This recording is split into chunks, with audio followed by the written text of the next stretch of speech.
They always laughed when I told them I worked in customer support. Not outright, not with the kind of roaring ridicule that you see in movies, but with those tight, smug smiles, exchanged glances, and the dismissive shrugs that screamed louder than words ever could. You're wasting your life. I'm the youngest of three. My brother Asim is a mechanical engineer working in Dubai, and my sister Hira is a dentist with her own clinic. Me? I work remotely from a modest apartment, handling client escalation calls and resolving billing errors for a mid-sized American software firm. It's not glamorous. It's not prestigious. But it pays the bills, and slowly but surely it was doing more than that. Still, in our family, prestige was everything. Growing up, the air in our house always smelled of expectation, thick, almost suffocating. My father believed success had a uniform, crisp shirts, business cards, expensive shoes. Anything less, and you were just surviving. Maybe that's why Asim and Hira treated my job like a phase. They used to pat my back with the kind of pity usually reserved for charity cases. They never asked what I did. They never wanted to know. And I never bothered explaining. Until the day everything began to shift. It was during Eid last year, I think, when I noticed it for the first time. We were all gathered at my parents' home. The living room was noisy, scented with mutton biryani, perfume, and old family jokes. But there was something different in the way Asim looked at me. He asked how work was. That might sound normal to you, even kind. But for Asim, who'd spent years pretending I was a hobbyist rather than a professional, the question was jarring. Same old, I shrugged, masking my surprise. Call volumes are up. Management's thinking of expanding the Asia operations. He nodded, slowly, thoughtfully. Then Hira joined in. You still working from home, nah? She asked, sipping chai like she wasn't fishing for something. That must save you a lot. I didn't know what to make of that. She didn't mock me. She didn't even smirk. But the comment felt probing. My instincts twitched, but I shook it off. I told myself I was overthinking things. Maybe, just maybe, they were finally trying to respect me. Still, I couldn't shake the memory of how Hira once laughed when I mentioned a new project I was leading. She said, "Leader of what?" Angry customers. And how Asim once called me the guy with the imaginary office when talking to a relative. But now? Now, they were asking me questions. Careful questions. Too careful. The first real disturbance happened a few weeks later. I was scrolling through WhatsApp late at night when a message popped up from Hira. We never chatted much beyond family groups. I half expected her to send a forwarded video or one of those good night, Allah bless you texts. But no. Hey, random question, do you do anything related to finance or billing at your job? That stopped me. I stared at the screen for a good minute before replying. Yeah. Why? There was a long pause. Then, no reason. Just curious. Sounds complicated. I knew my sister. She was never just curious. She once did a full background check on the guy she was seeing just because he spelled her name wrong. I didn't reply. Something inside me buzzed. A faint alarm. The next day, Asim called. He never calls me. I thought something was wrong with our parents. But no. He was chatty. He asked how remote work was. Talked about Dubai being expensive. Mentioned how the economy was getting unpredictable. Then he said something that lit a fuse in my chest. Bro, you must be saving a lot, yeah? No rent, no commute. Solid. He didn't ask how much I made. Not directly. But the tone, the probing curiosity in his voice, was unmistakable. It was the same tone I'd heard when he once asked a colleague about crypto returns. Something was definitely off. They weren't mocking me anymore. But this wasn't respect. This was interest. And not the good kind. The change in their behavior wasn't dramatic. It was almost invisible. That's what made it so eerie. It was like watching a painting slowly morph in front of your eyes, but so slowly you keep questioning if you're imagining it. They had stopped dismissing me. But their silence was now filled with calculation. At a family dinner the next month, I noticed it again. My parents were talking about rising prices. Asim brought up how rents in Dubai were through the roof. Hira sighed about taxes and expensive equipment. Then, casually, she turned to me and asked, "You invest, right?" Everyone went quiet. I blinked. "Some crypto. Index funds." She nodded, interested. Too interested. That night, I stayed up wondering, what had changed? Was it the economy? Was it something they'd heard? Had they seen my LinkedIn? My company's valuation had just hit a new high. We'd even made it to TechCrunch. Maybe they'd put two and two together. I wanted to believe it was that, but something didn't sit right. And when I saw Asim's wife at a wedding the following weekend, it all but confirmed my unease. She leaned in during dinner and whispered, "Mashallah, I heard you're doing really well. Must be nice not needing loans like everyone else these days, hmm?" My spoon paused halfway to my mouth. Loans? Why would she say that? I hadn't told anyone about my savings. I hadn't posted anything on social media. I wasn't flashy. I didn't wear labels or drive a luxury car. Yet somehow they knew. Or, at least thought they knew. That was the first crack in the illusion I had built for them. I had spent years downplaying my success to keep the peace. And now, they were sniffing around like bloodhounds. But I had no idea just how far they were willing to go. I told myself to stay calm. I told myself maybe it was just curiosity, that I was being paranoid. But you can always feel when someone starts looking at you like a resource rather than a relative. And that's exactly what was happening. Slowly. Subtly. The kind of shift you can't prove with facts, but you feel it in your bones. 2 weeks after that wedding dinner, Asim messaged me. "Hey bro, I've been thinking, do you know anything about personal loans? Like low-interest ones?" That was it. No hello. No warm-up. Just straight to the point. My stomach tightened. I replied cautiously. "Depends." "For what?" "Oh, just curious. You know, in case I ever need one. Things are a bit tight with the kids and stuff." Kids and stuff. Asim never talked about money. He was the "I've got it all figured out" older brother. He drove a Nissan Patrol in Dubai and regularly posted pictures at beach resorts with his kids wearing matching sunglasses. But suddenly now, he was asking me about loans? I didn't respond right away. I watched the screen and thought about every time he laughed at my job. Every single time he told me, "You need to think bigger," or "remote jobs don't last forever." Now he wanted advice? And just days later, Hira came next. She dropped by my apartment on a random Sunday. Claimed she was in the neighborhood. I knew that was a lie. No one is ever in the neighborhood of my place unless they're delivering something or lost. She brought cupcakes. From a fancy place. Red velvet with cream cheese frosting. My favorite. It was the kind of gesture that was too sweet, too sudden. We sat on my balcony. She sipped tea, and I waited. Because I knew it was coming.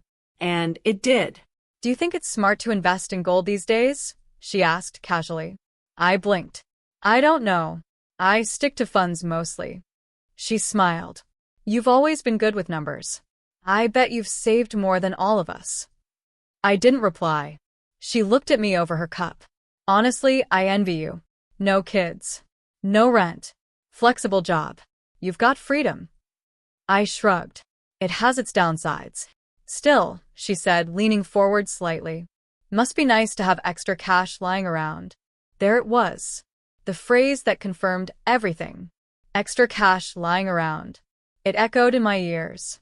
I don't know who they'd been talking to. Maybe my cousin Fahad had let something slip. Maybe it was Hira snooping on LinkedIn. Or maybe it was just years of observation finally adding up. But they knew. Not exactly how much. But enough to start circling. And that scared me. Because my family, they didn't ask unless they needed. The thing is, they didn't understand how I lived. They saw simplicity and mistook it for lack. They thought I had no ambition, because I didn't flaunt anything. They didn't know that I had quietly bought 2 rental properties back in 2020 when prices dipped. They didn't know I'd been maxing out my retirement investments and earning passive income from freelance consulting. They didn't know I'd automated my finances so efficiently that I could technically retire by 40 if I wanted. To them, I was still the guy taking calls in pajamas. And now, the pajamas were starting to look valuable. That week, I started noticing odd things. Hira texted me almost daily, little things like "just thinking of you," or hope your day's going well. She'd never done that before. It felt staged. Asim sent me reels about financial hacks, asked if I could recommend budgeting apps. My own mother started casually asking how much rent I saved by working from home. It felt like a net tightening. I wasn't used to being the one they wanted something from. I was used to invisibility. But now, I was suddenly very visible. And with that visibility came pressure. At dinner one night, Dad said, "Mashallah, all 3 of my kids are doing well." Then he looked right at me and added, "But some are doing a bit better, it seems." Everyone laughed. Even I laughed. But my knuckles were white under the table. I went home that night and stared at my bank dashboard for a long time. I had worked for this. Every late night, every angry customer, every weekend sacrificed to freelance, every friendship I'd let fade while I focused on building something secure. And now they wanted to dip into it. Not directly. Not yet. But they were preparing the ground. The kindness, the curiosity, the compliments. It was all built up. And I knew a request was coming. Something big. Something I wouldn't be able to ignore. And sure enough, it did. One afternoon, while I was working, my phone buzzed. It was Hira. Voice note. I played it. "Hey, so, I feel awkward asking, but I'm short on clinic expenses this month. Equipment breakdowns, insurance delays. I was wondering, would it be possible to borrow some money? Just a small loan. I'll pay it back in 2 months, tops. Promise." The voice was gentle. Sweet. Measured. I sat still. There it was. The first drop. The first hand reaching in. I didn't respond right away. I stared out the window, at the same trees I'd looked at every day from my tiny desk. They looked different now. Like they were listening, watching, and whispering. This is just the beginning. I didn't respond to Hira's message that day. Not because I didn't want to help, but because I knew if I helped once, it would never end there. That night, I couldn't sleep. My mind kept going back and forth like a seesaw. She's your sister. She helped you when you were little. But where was she when you needed advice? Where was she when they all mocked your remote job? Still, maybe she really was in trouble. Maybe. Or maybe it was a test. The kind people do when they want to see just how soft you are. The next morning, I sent a short text. "Let me think about it. I'll get back to you." Hira replied instantly. Of course, no pressure. Just thought I'd ask. Love you. 2 hours later, I got a call from my mother. Not a coincidence. "Beta," she began, "you know Hira is very stressed these days. Clinic work is not easy. And the kids, you know how it is." I didn't say anything. She continued, "I was just thinking if you could help her this month, Allah will give you more. She's your sister. Families help each other." There it was. Guilt, packaged and delivered with a soft voice. I said, "Amy," she asked for a loan. Not help. A pause. "That's the same thing." "No," I said. "It's not." She sighed. "Money comes and goes. Relationships don't." But that wasn't true either. I'd seen how relationships do go when money enters the room. I ended the call with a vague promise. I'll talk to her. But I didn't. Because just 2 days later, Asim dropped the bomb. He invited me out for lunch. Unusual in itself. He never voluntarily spent time with me, not since we were kids. But I went. I needed to see where this was going. We sat at a sleek cafe downtown. He paid for the food, oddly cheerful. He asked about work, about stocks. Even complimented my car, which was nothing special. Then he leaned in, lowered his voice. "I'm thinking of starting something new," he said. I waited. "A small logistics business. I've got most of it covered, contacts, structure, even a small warehouse. Just missing a bit of starting capital. Here it comes." He smiled. "I thought, maybe if we did it together. As brothers. Split the profits, grow it slowly. You won't even need to do anything. Just invest." I let him finish. Then I said, "How much?" "Only around 15 lakhs to start. But you'll get it back in 6 months. Maybe even more." 15 lakhs. I nearly choked on my coffee. A sim, I said carefully. That's not a small ask. He shrugged. It's an investment, not a favor. Think of it like planting a tree together. I leaned back, and for the first time I really saw him. Not my older brother, not the guy who used to teach me how to fix my bike, but a man with calculated charm and desperation behind his eyes. I said nothing for a while. Just sip my coffee. Let the silence grow thick. He shifted uncomfortably. I looked at him and asked, "Why me?" He blinked. "What do you mean?" "You've got friends in Dubai. Business contacts. Why come to me?" He hesitated. "Because I trust you." But the answer hung limp in the air, and we both knew it wasn't trust. It was access. I was accessible, emotionally, financially, familially, the softest target, the one who wouldn't say no. Until now. "I'll think about it," I said. His jaw tightened, but he smiled. Sure. Take your time. "Just remember, we're family." And that's when I snapped. Because that sentence? We're family. It wasn't a bond anymore. It was a tool. A rope around my neck. I went home, locked my door, sat on the floor of my room, and stared at the ceiling fan. And I cried. Not because they asked, but because it took me this long to realize they didn't care about me, they cared about what I had. The silence of all those years. The jokes. The subtle exclusions. The fact that not one of them asked how I'd managed to turn my life around. They only noticed once the results started to show. And now I was a bank. A quiet, guilt-ridden ATM with no emotional boundaries. But not anymore. That night, I made a decision. I wasn't going to give Hira the loan. I wasn't going to invest in a Sims business. And I wasn't going to explain myself. I sat at my desk, opened a blank document, and wrote 2 messages. One to Hira. "I'm sorry. I'm not in a position to loan money right now. I hope things work out on your end. Take care." One to a Sim. "After thinking it through, I've decided not to invest. I'm sure you'll find someone who's a better fit. Wishing you success." Then I turned off my phone and sat there, heart pounding, hands cold, but a strange sense of peace crept in. For the first time, I felt like I'd chosen myself. And I knew the fallout was coming. The next morning, I turned my phone back on. Within seconds, it lit up like a firestorm. 23 messages, 6 missed calls, 1 family WhatsApp group explosion. I didn't even need to open it. I already knew where this was going. The first message was from Amy. "Beta, what's going on? Hira is crying. She said you refused her." Followed by, "A Sim is deeply hurt. What did he ever do to deserve this from his own brother?" Then the guilt missiles came. "We raised you better than this. Money is nothing in front of blood. You've changed since you became rich." Each word chipped at my chest like tiny hammers. But I didn't reply. Not yet. A few hours later, I got a call from Chachu. That's when I realized they'd called in reinforcements. He launched into a full-blown sermon. About duty.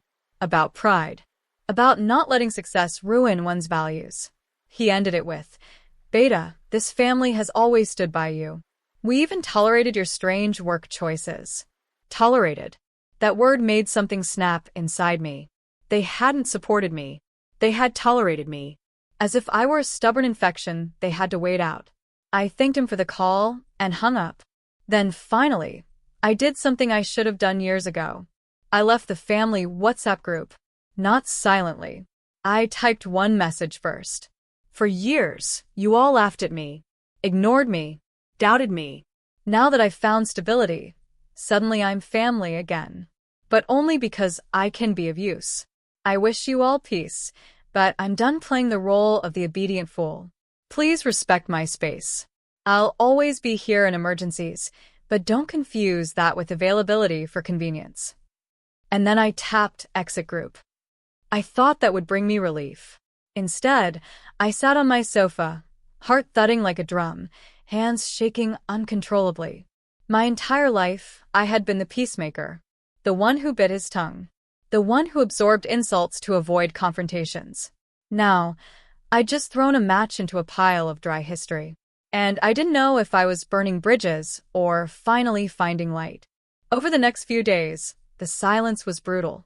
No one called. No one texted. It was like I'd been ghosted by my own bloodline. I kept checking my phone, even when I told myself I didn't care. But I did. Of course I did. You don't stop caring overnight. You just start choosing yourself anyway. A week later, something unexpected happened. An old friend, Bilal, called me. Someone who knew me before the success. Before the money. Bro, I heard things got messy, he said. I laughed bitterly. Family politics. You know how it is. He said something that stuck with me. Sometimes, people aren't mad at what you did. They're mad you finally realized you didn't need them.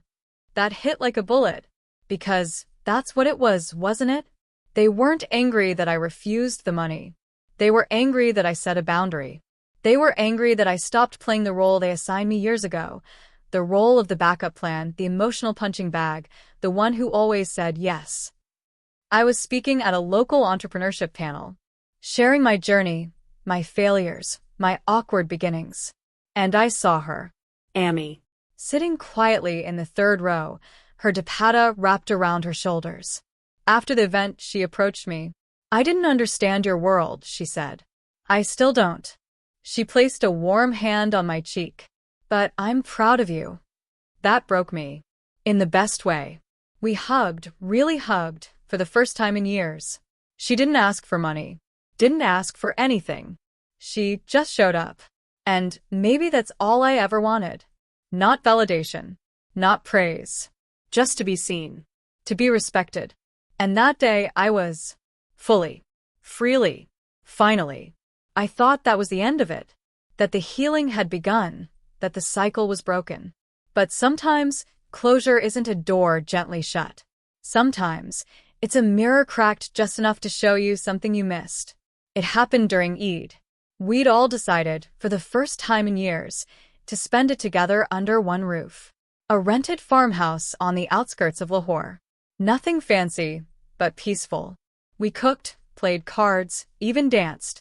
Laughter came more naturally now, and for the first time in a decade, I felt like I belonged in my own family again. Then, after dinner on the second night, I walked into the kitchen to get water. I heard voices. He's doing really well. Maybe we should ask him now, carefully. Just a small amount. Let's not scare him off. He might say, yes if we ease into it. I froze behind the pantry wall. The voices were unmistakable, Hira and Asim. My heart thudded in my chest. I leaned forward, barely breathing. He seems softer these days. Emotional. Maybe that's the time to approach him. I agree, Asim said. We'll wait until next week. Let the Eid memories linger first. The water glass in my hand felt heavier. Like it knew something I didn't want to admit. I stepped back quietly, heart sinking, throat dry. And in that moment, something crystallized. It had never really changed. The apologies. The smiles. The newfound closeness. It wasn't all a lie. But underneath, the pattern remained. I was still useful. Still a resource. Still a bank. I went to my room and locked the door. Sat on the edge of the bed, staring into the soft yellow light of the night lamp. 100 thoughts flew through me.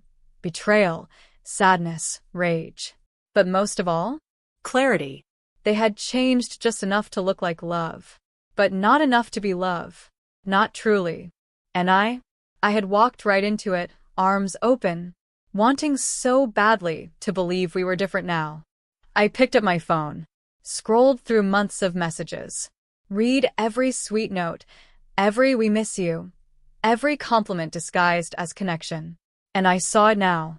Each message had been a prelude, a soft knock before the pitch, a setup. I wasn't angry.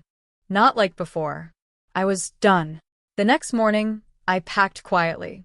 No drama. No loud announcements. Just the quiet dignity of someone who finally saw things for what they were. Before leaving, I slipped a note under Amy's door. I love you, but I need space again. Not because I'm angry, but because I finally see that love shouldn't feel like a transaction. Please don't call. I'll reach out when I'm ready. I drove away from the farmhouse as the sun rose over the horizon, gold and merciless. And for the first time in my life, I didn't look back. Weeks passed.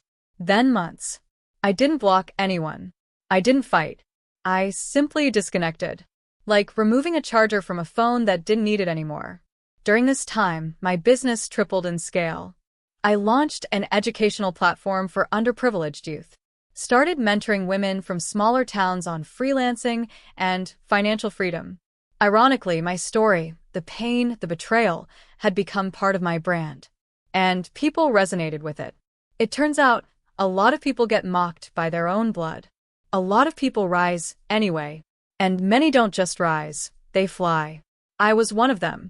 Then one day, a package arrived in my apartment. No name. No return address. Just a small, handwritten note on top of an old family photo. It said, "We did it again. You don't owe us anything. But please know, some of us have started therapy. We're trying. Truly. If you ever want to see us again, no conditions, no strings, we'll be here." I stared at the photo. My siblings and I as children. Covered in mud. Laughing. Pure. Before all the conditioning. Before ego. Before expectations. I placed the photo on my shelf. Did I forgive them again? Maybe. But I didn't call. Because sometimes loving people means loving them from a distance, where their shadows can't touch your peace, where your growth isn't measured by how much you give away. And the final realization? Sometimes the people who mock you will never truly change, but you will. And that's enough. Because in the end, I didn't win by proving them wrong. I won by proving myself right. I didn't just survive the shame. I outgrew it. I transformed it. And that's the kind of wealth no one can ever borrow.